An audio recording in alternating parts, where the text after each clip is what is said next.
بنی اسرائیل میں ایک نہایت ہی فاسق و فاجر انسان رہتا تھا جو اپنی بد کرداریوں سے کبھی باز نہ آتا تھا، جس کے دن اور رات گناہوں میں گزرتے تھے۔ اہل شہر جب اس کی بدکاریوں سے عاجز آ گئے تو اللہ تعالیٰ سے اس کے شر سے محفوظ رہنے کی دعا مانگنے لگے۔ اللہ تعالیٰ نے حضرت موسیٰ علیہ السلام کی طرف وحی کی کہ بنی اسرائیل کے فلاں شہر میں ایک بدکار جوان رہتا ہے، اسے شہر سے نکال دیجئے تاکہ اس کی بدکاریوں کی وجہ سے سارے شہر پر آگ نہ برسے۔ اللہ اکبر کبیرہ۔ حضرت موسیٰ علیہ السلام وہاں تشریف لے گئے اور اسے اس کی بستی سے نکال دیا۔ وہ قریب ہی دوسری بستی میں چلا گیا، پھر فرمان الہی ہوا کہ اسے اس بستی سے بھی نکال دیجئے۔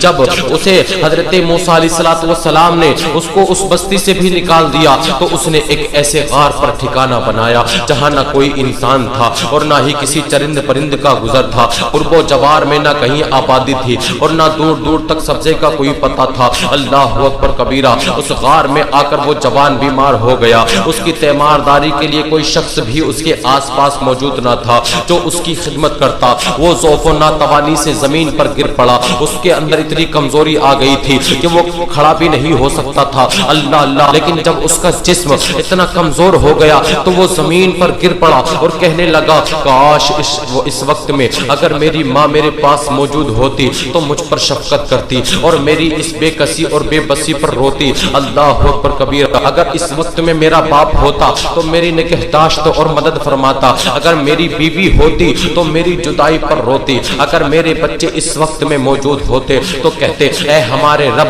عاجز گنہگار بدکار اور مسافر باپ کو بخش دے جسے پہلے تو شہر بدر کیا گیا اور پھر دوسری بستی سے بھی نکال دیا گیا تھا۔ اللہ اللہ۔ اور وہ کہہ رہا تھا اگر میرے بچے ہوتے تو وہ کہتے، اب وہ غار میں بھی ہر ایک چیز سے نا امید ہو کر دنیا سے آخرت کی طرف چلا ہے اور میرے جنازے کے پیچھے پیچھے روتے ہوئے چلتے۔ یہ نوجوان کہہ رہا تھا۔ پھر وہ کہنے لگا، اے اللہ، تو نے مجھے والدین اور بیوی بچوں سے تو دور کیا ہے مگر اپنے فضل و کرم سے دور نہ کرنا۔ تو نے میرا دل عزیزوں کی جدائی میں جلایا ہے، اب میرے سراپا کو میرے گناہوں کے سبب جہنم کی آگ میں نہ جلانا۔ اسی وقت اسی دم اللہ تبارک و تعالی نے ایک فرشتے کو اس کے باپ کی ہم شکل بنا کر کے اس کے پاس بھیج دیا اور ایک حور کو اس کی ماں اور ایک حور کو اس کی بیوی کی ہم شکل بنا کر کے اس کے پاس بھیج دیا اور غلمان جنت کو اس کے بچوں کے روپ میں بھیج دیا۔ یہ سب اس کے قریب آ کر بیٹھ گئے اور اس کی شدت تکلیف پر افسوس کرنے لگے،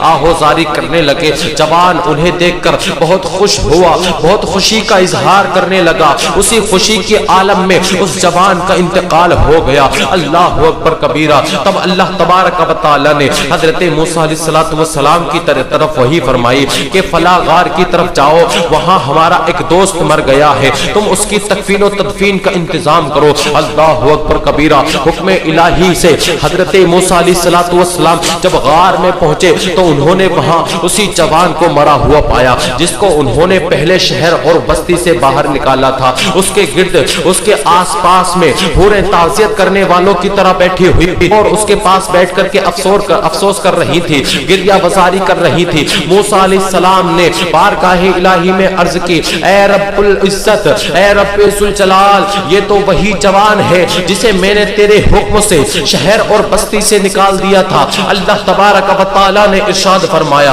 اے موسیٰ، ہاں میں نے اس کو بہت زیادہ رونے اور عزیزوں کے فراق میں تڑپنے کی وجہ سے اس پر رحم کیا ہے اور فرشتے کو اس کے باپ کی شکل میں بھیج دیا تھا اور حور و غلمان کو اس کی ماں کی اور بیوی اور بچوں کے ہم شکل بنا کر کے بھیج دیا تھا جو غربت میں اس کی تکلیفوں پر روتے تھے۔ جب یہ مرا تو اس کی بیچارگی پر زمین و آسمان والے روئے اور میں ارحم الراحمین ہوں۔ اے موسیٰ، جب فرشتے بھی اس پر رو رہے تھے، اے موسیٰ جب زمین و آسمان والے اس پر رو رہے تھے، اے موسیٰ جب زمین و آسمان والے اس پر رو رہے تھے، سب اس پر اس کی موت پر غم زدہ ہو رہے تھے۔ اے موسیٰ، میں تو ارحم الراحمین ہوں، میری رحمت کو یہ گوارا نہ ہوا، میری رحمتیں جوش میں آئی اور میں نے اس نوجوان کے سارے گناہوں کو بخش کر کے جنت کا پروانہ عطا کر دیا ہے۔